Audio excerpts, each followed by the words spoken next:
வணக்கம், வாழ்க வளமுடன். Welcome to food mom kitchen. வாங்க, இன்றைக்கி சுரக்காய் கூட்டு பார்க்கலாம். சுரக்காய் உடம்புக்கு ரொம்ப ஹெல்த்துங்க.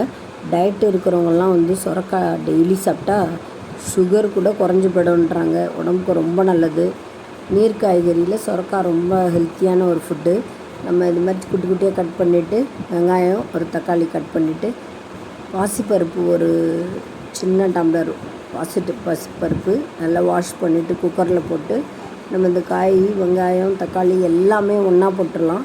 போட்டு மிளகாத்தூள், உப்பு கடை லாஸ்ட்டில் போட்டுப்போம். மிளகாத்தூள் போட்டுட்டு மஞ்சள்தூள் போட்டு பெருங்காயம் எல்லாம் போட்டு வெந்த உடனே தாளித்து கொட்ட வேண்டியது தான். நம்முடைய சுரக்காய் கூட்டு சூப்பராக எம்மியாக ரெடி ஆகிடும். கருவேப்பிலையும் கடுகும் தாளித்து கொட்டிட்டோம்னா எம்மியாக சூப்பராக ரெடி ஆகிடுச்சு. தாளித்து கொட்டியாச்சு. நம்மளை தேவையான அளவு உப்பு சாப்பிட்லாம், சாப்பாட்டில் போட்டு சாப்பிட்லாம், சால்ட்டு போட்டுக்கலாம். ரொம்ப எம்மியாக இருக்குங்க. செஞ்சு பாருங்கள்.